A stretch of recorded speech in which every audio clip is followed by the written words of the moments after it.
messieurs, merci d'avoir pris le rendez-vous de l'information ce vendredi 22 septembre 2023. La phase répressive concernant l'occupation des espaces publics est effective dans la ville de Porto Novo. Dans ce journal, vous suivrez le constat fait par nos confrères de Guérit Monde TV. Les travaux dirigés et autres activités pédagogiques sont suspendus sur le campus d'Abomey-Calavi jusqu'au 29 septembre. Vous aurez les raisons de cette décision rectorale dans ce journal. Et puis aujourd'hui, vendredi, nous avons en plateau avec nous le rédacteur en chef de Eden TV, Diaspora FM, Peggy Ludovic Dagba. Bonjour. Bonjour à vous. Merci d'avoir pris le rendez-vous et d'être là sur le plateau avec nous pour discuter des questions d'actualité nationale et internationale aussi. Merci à vous aussi de me recevoir sur ce plateau. Et puis au Gabon, le fils du président déchu Ali Bongo et des proches de l'ancien régime incarcérés pour corruption. Nous parlerons de cette actualité en page inter.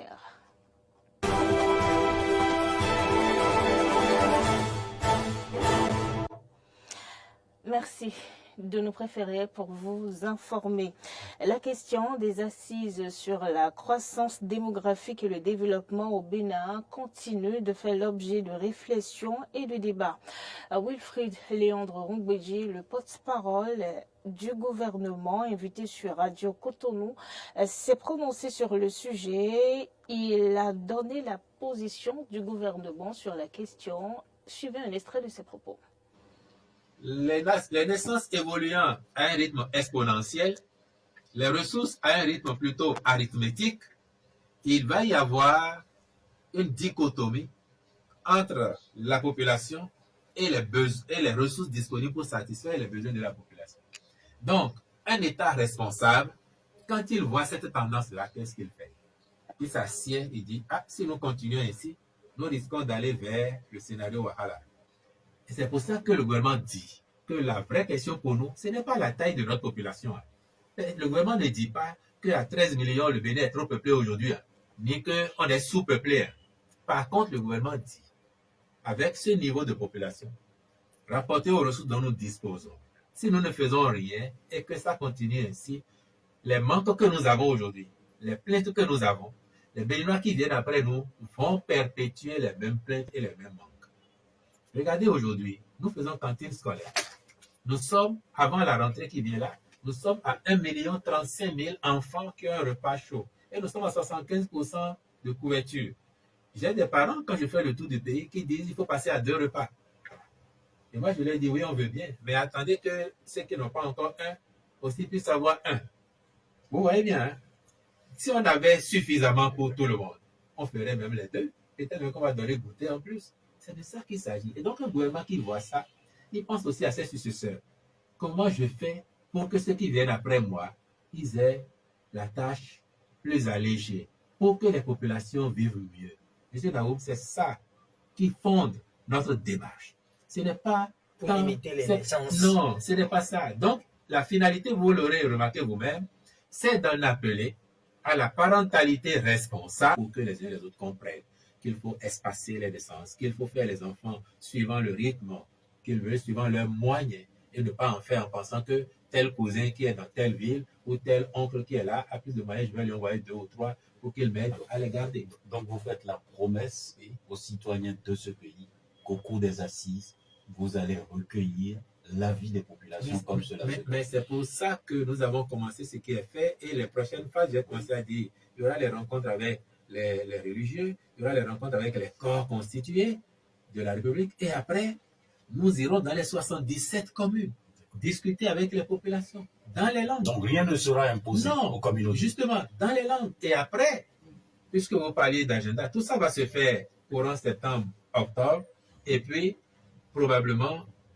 en novembre, première quinzaine de novembre, les assises pourraient se tenir à Cotonou, avec quand même 1200 participants. La phase répressive en ce qui concerne les occupants des espaces publics a démarré pour le moment dans les départements de l'Atlantique, du littoral et de l'Ouémé. À Porto Novo, Latifat Kouenou et Alphonse Botan de Guérit Monde TV ont fait le constat d'une opération de déguerpissement. Reportage.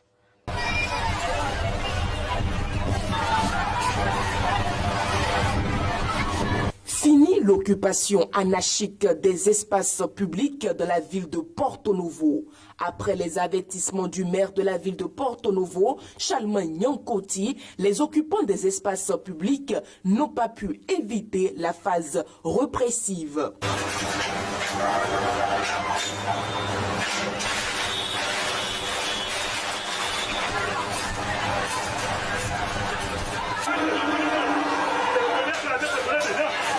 L'incivisme a poussé certains citoyens à coloniser ces espaces publics. Nous avons estimé que ces populations qui ont colonisé ces espaces publics n'ont pas compris l'objectif qui est poursuivi par le gouvernement à travers cette forme d'aménagement. Ce 15 septembre 2023, les vendeurs qui exploitent illégalement les espaces publics ont compris à leurs dépens cette lutte que mène la municipalité de Porto Novo. En effet, les trottoirs étaient pleins centraux, occupés tout au long des voies bitumées et réhabilités non plus d'attrait. Avant de passer à cette étape de répression, plusieurs actions ont été menées par la mairie de Porto Novo. Diverses séances de sensibilisation ont été couronnées la dernière fois par la descente du maire. Et aujourd'hui, nous avons décidé sur instruction des autorités au plus haut niveau de passer à la phase répressive.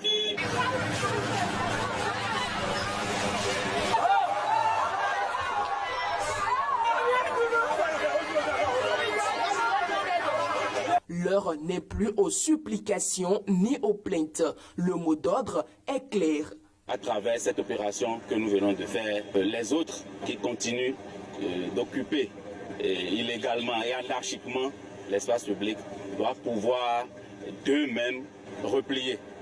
Parce que une fois que nous nous sommes engagés, cette fois-ci, je crois que nous irons jusqu'au bout. Donc j'invite nos concitoyens à libérer d'eux-mêmes tout ce qui est espace public. Ainsi, ils auront la paix. Le périmètre du marché de Wando et la route quittant le carrefour cinquantenaire à l'hôpital El Fateh ont été libérés par la direction du service technique de la mairie de Porto Novo avec l'accompagnement du commissaire du 5e arrondissement de la dite ville. Ce faisant, le 5e arrondissement est libéré pour la libre circulation des biens et services. Mais attention.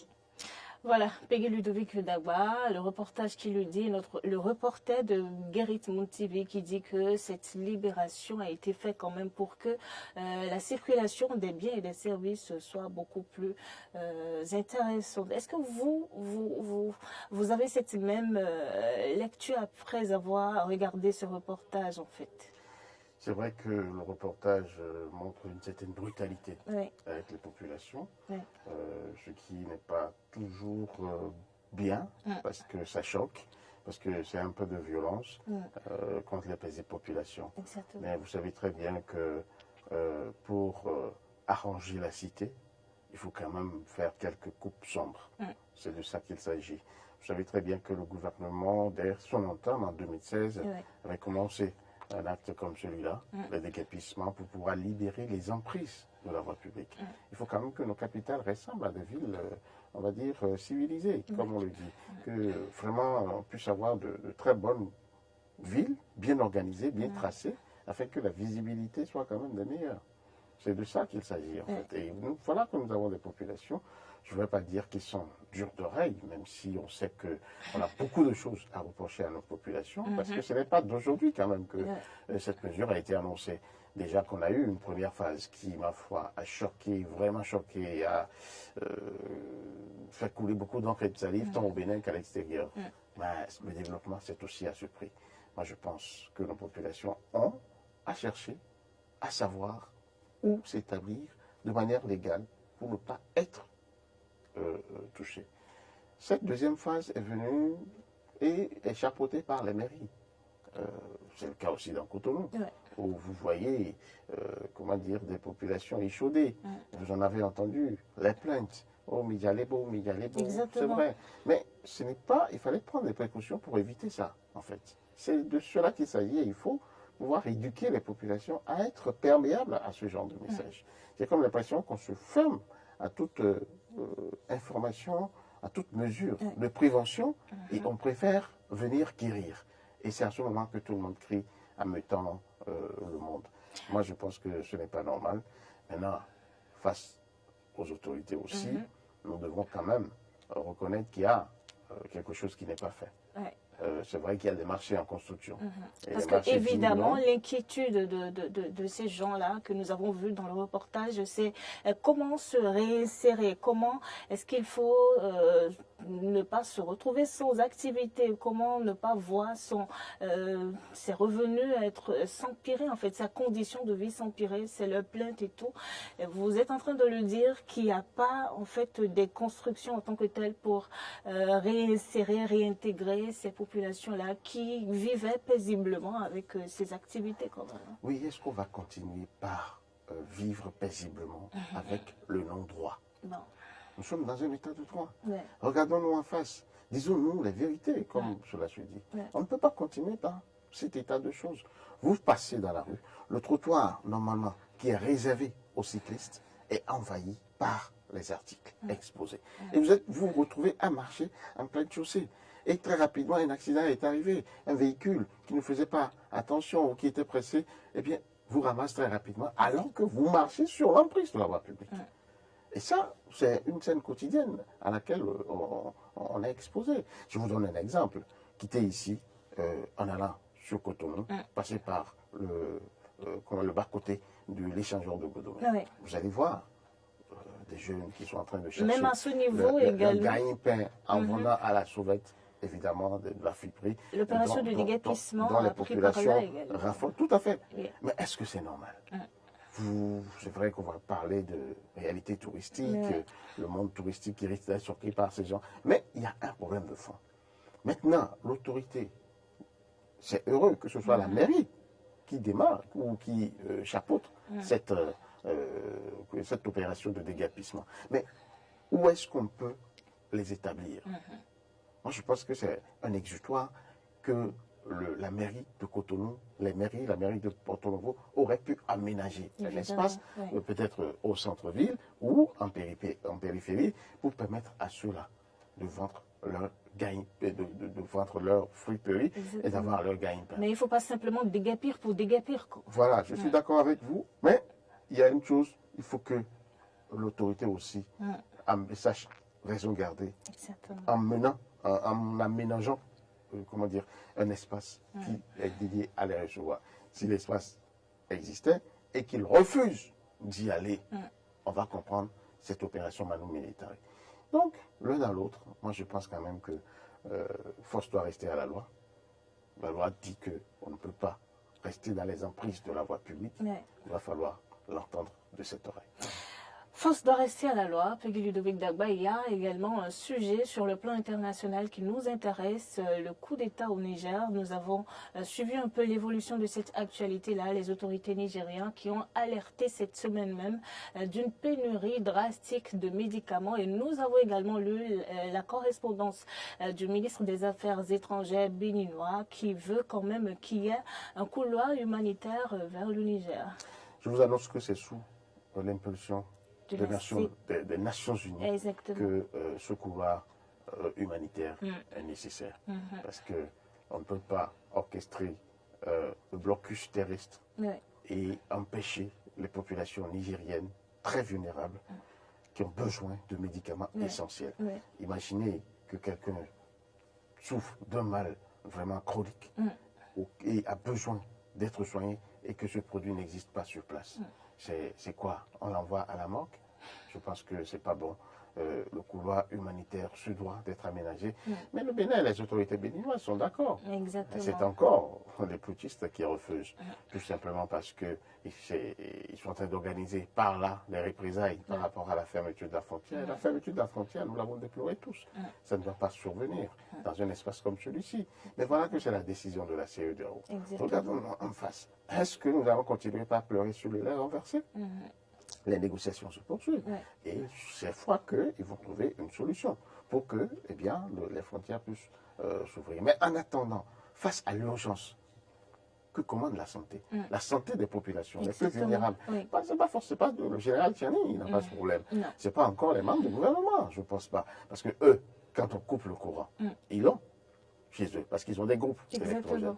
Il paraît que le Nigeria a mis un terme à la fourniture d'énergie électrique pour une bonne part du Niger. Et c'est le noir là-bas. Mais les autorités poutistes ne sont pas dans le noir. Il ne manque pas d'eau, les médicaments essentiels. Je ne pense pas. Ils savent qu'ils peuvent envoyer des hélicoptères ou de l'avion mais la chercher population, express oui. si ils étaient dans le besoin. Oui. Mais là, la population, la Oui. couche vulnérable est dans le besoin. Et moi, j'ai suivi ce reportage où des gens ont parcouru Oui. des kilomètres avant de pouvoir trouver quelque part incidemment ce médicament dont ils auront besoin. Donc, moi, je pense que les putschistes ont à revenir en eux-mêmes pour reconsidérer la situation.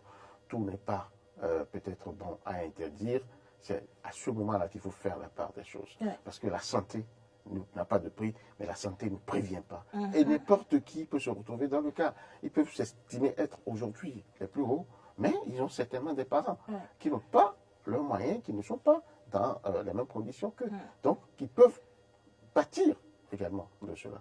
C'est pour ça que je pense que nous allons les prier de reconsidérer les choses, de revenir, de descendre de leur piédestal pour comprendre la nécessité de voler au secours de la population. On peut organiser un blocus, on peut réagir, on peut ne pas être d'accord, mais il faut savoir regarder dedans, comme on le dit chez nous. Exactement. Et après ce pas posé par le ministre Olusegun, on se rend compte que le Bénin n'est pas forcément hostile envers le pays voisin, le Niger. Évidemment, on ne peut pas reprocher au Bénin de ne pas avoir de cœur. Non, pas du tout. C'est d'une question humanitaire qu'il s'agit. Exactement. Et les Nations Unies et autres qui généralement sont derrière ces actions humanitaires l'ont demandé. Et le couloir le plus approprié en fait pour atteindre le Niger le plus rapidement possible, c'est encore le canal par lequel le Bénin, et bien sûr, donne sur le Niger. Et c'est ce qui explique vraiment le fait qu'on ait choisi le Bénin. Le Togo a certainement une frontière ou des frontières avec le Niger, mais ce n'est pas aussi aisé, ce n'est pas aussi direct, même si aujourd'hui, on a noté que le Togo est contre toute intervention militaire. Ça y est, ils l'ont affirmé maintenant, de but en blanc, de façon claire et précise. Il y a eu un message digne du nom qui a été délivré, rendu public, donc ils sont contre. Là, nous le savons. Maintenant, à côté de ça, il faut quand même que la vie se poursuive. Exactement. Et vous parlerez plus largement de ce sujet dans votre émission. Donnez-moi un peu le programme.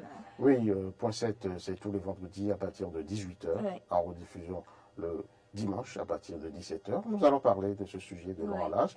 Nous allons parler également du déguerpissement et la nécessité de prendre en compte les plus vulnérables. Ce que nous avons dit ici en résumé, je crois qu'on va s'étaler encore là-dessus. Et puis, nous parlerons d'un troisième thème.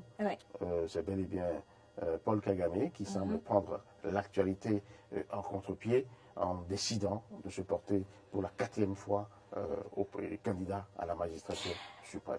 Alors, soyez vraiment câblés, sans Diaspora décontroit. FM, C'est riche, c'est intéressant. Vous aurez forcément votre part dans cette émission.